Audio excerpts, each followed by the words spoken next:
What's up, students? It's Devlin Cassidy, aka The Scholar, coming back at you guys today with finally the interviews that I know that you have all been waiting for. We're starting today with one of my good friends, Calen Lewis, who was a Worlds participant, and he's going to get into all the amazing things he was able to do out in LA. But before we get started, please check out Kingslayer Cards and use the code SCHOLAR to save 5% off of any of your pre orders.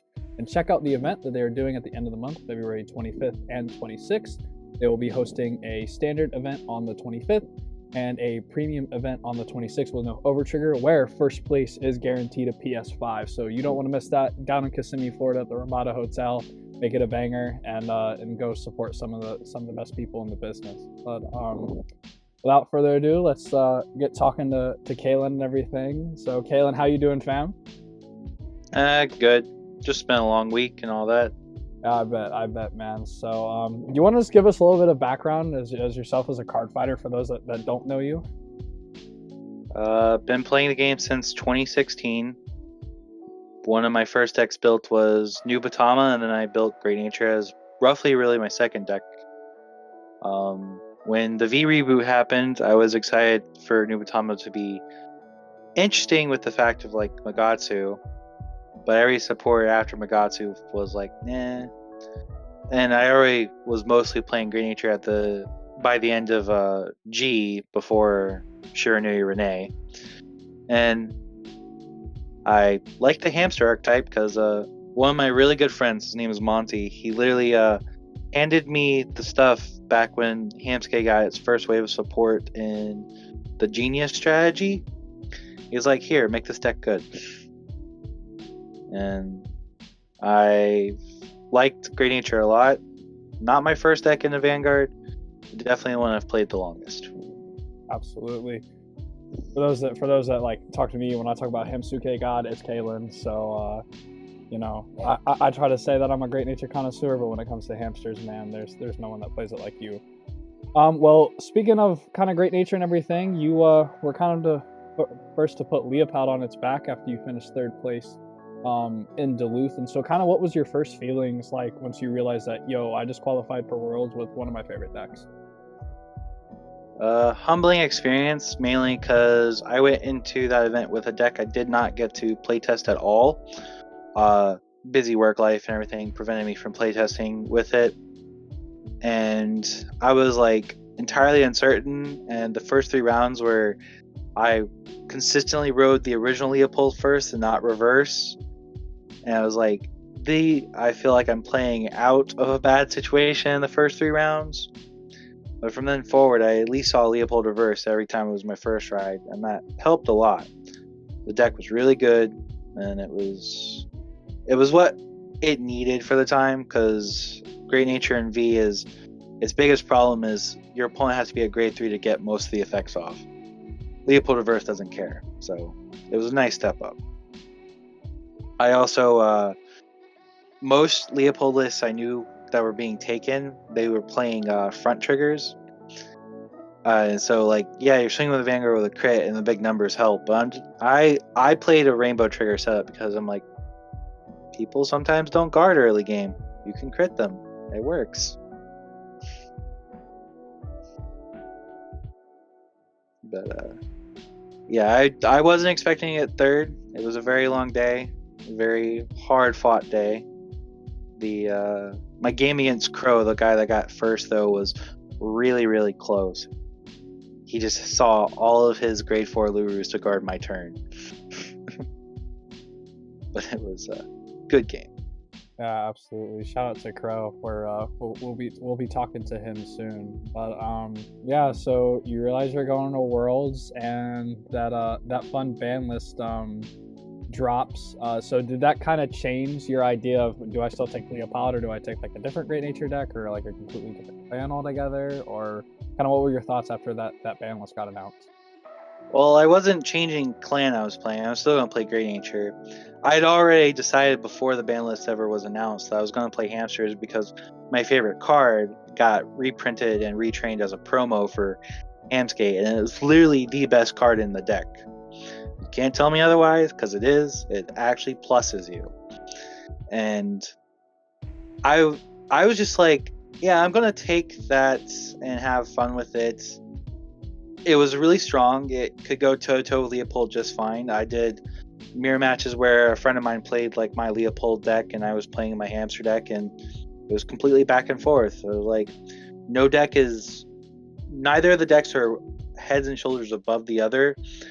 It's just going into a Steam Maiden meta, I felt the safer call was hamsters and the better call was hamsters, because consistently playing Culture Gorilla and you can consistently get Culture Gorilla off.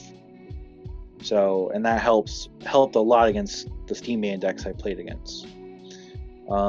Leopold is good, but if you want to try to run Culture Gorilla in it, it makes the deck entirely unbalanced as far as like what you see when you see you don't have as much guard value in your hand.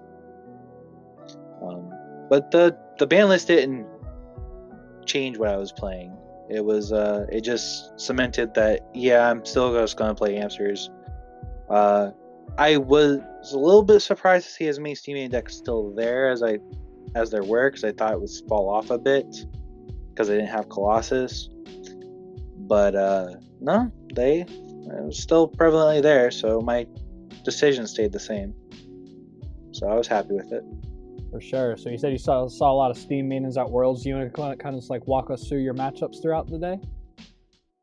Sure. Round 1, I fought Grand Blue. It was Night Rose. It was one of the only decks I was worried about in that entire tournament, because my friend that plays Grand Blue doesn't live in Florida anymore, so I couldn't get playtesting against Grand Blue to remember how the matchup goes, so I was worrying about the Skull Dragons. But I played conservatively the entire game to stay at low damage, and then because I stayed at low damage, he never tried to Skull Dragon me. So I killed him on a crackback after a turn. He was getting really close to decking himself out. But I beat him, and I hit a double front that turn, so that sealed it. Round 2, it wasn't necessarily a Steam Maiden deck I fought. It was an MFD Turbo deck. It was my first loss that day, because it was MFD Turbo. He was just playing Enterana, the cat, and Aluru to get the bind pieces for turboing MFD. It was the only game my deck completely bricked on me, where I had no grade 3 in hand, no real shield value, no pressure in the early game, nothing. And it was just utterly terrible. And his deck pops off exactly on turn 3, and he's going first, so I never get to grade 3. Yeah. Round 3, it was against Steam Maidens, proper Steam Maidens this time. I go through the stuff, and I'm like, I get the Culture Gorilla. I am successful in activating Culture Gorilla. I hit a front and a crit. I gave the crit to a Hamden on an Excel circle and the front trigger, and then I activated Culture Gorilla, blew up his entire board, blew up 3 cats in his back row. He died the turn I Culture Gorilla'd him, because he didn't have enough guard. So that was one Steam Maiden beat. Next round, also Steam Maidens. I let my opponent, he asked what my cards did. I told him. He read it. He read my grade 1 Hammy. And when I rode grade 2 and activator skill and gave my Vanguard Twin Drive, he's like, what? And so I got Twin Drive on grade 2, and then proceeded to go through the motions, and I killed him on a Culture Gorilla turn where I blew out his board and everything. He was a really fun game, but he was equally surprised to see what deck I was playing. Round 5 was against Gold Paladin, the guy that got 4th at the event. It was a really good game. It was really close. It was just, it came down to me hitting a second defensive trigger after he hit a crit, or if he just didn't hit the crit. But he hit the crit, I didn't hit the second defense trigger, so I didn't have enough guard to guard. But he did acknowledge he died the turn after, if I had lived his turn, because he didn't have enough guard for anything I did. But he was a really good opponent. He congratulated me about playing my deck, because he's like, more people need to play Rogue because people don't expect it. And I was just like, I'm just playing my favorite deck, dude. I don't care right now. And then the last round was Steam Maiden. I go through a Culture Gorilla play, though he's at lower damage than I would normally attempt it. But I was attempting it to either like kill him or at least make him recover a board state. He hits 2 defensive triggers, which I'm like, whatever. I blow up his board. His board wasn't as heavily built with 3 cats in the back row like the other Steamians I fought. But then I go through my next turn and survive, and then I re-ride. I made one misplay where I didn't make sure another grade 2 ham scale was put back in my deck so I could search it out at the end of turn to then throw it in my soul through Hamna's effect. It was the only misplay I did. But going into the next turn after I survived his next turn is I wrote Hamian, swung Hamian, activated the effect did all the stuff to set up, swung Hamian, activated the effect, rewrote Hamskay, and then attacked with my Vanguard again, and he Aluru'd my first Vanguard swing, and he Aluru'd the second Vanguard swing. So I'm like, okay. And then I had enough attacks that he didn't have enough guard. And so it was, so I did that. Final standings was I got 13th. Our friend Crow lost to the guy I lost to in round 5, Gold Paladin player. And because I won, according to our friend Dave, based on how like the tournament software works, my win helped push Crow into 8th place, who then so helping the homie inadvertently go get 3rd. You chased that. Yeah, my fun achievement is Steam Maidens won Worlds, but I didn't drop a single game to a pure Steam Maiden deck. Go. We only lost to MFD Turbo because that card's brain dead. It's like I wasn't even upset with the guy. It's just like the thing that hurt me though is like after he won round 1 and beat me in round 2, his deck never went off again for the rest of the tournament. He didn't win another game. Oh. So that hurt my record the most. That's tough. Besides that little sour note, do you have a favorite memory from this event? Meeting the illustrious Ty Smith and giving him a bunch of crap for first mispronouncing my name and critiquing a deck. Him and his chat critiquing a deck that I sent him that I topped an event with. And they're like, why are you running these and stuff? And I was like, yeah, you critiqued my deck and you got it all wrong. But hey, nice to meet you. We love Ty. There's good, there's bad takes, and then there's trolling. But Ty's a homie. But sometimes he misses wrong. But we still love the bro. So I guess now that you're able to like kind of take your favorite deck to like the biggest stage, what does it mean to you that you got to be a world championship participant? Mostly just that I was able to go. Like, I go to the events, like, I want to top. I wouldn't mind going to Worlds again. But there's a lot of luck and variance in Vanguard, so sometimes it's harder to, like, guarantee you can go. And I love the game, don't get me wrong. It's just, there's moments where I'm like, I love this game, but the meta is not super fun. But I'm still playing it because I at least get somewhere my deck is playable.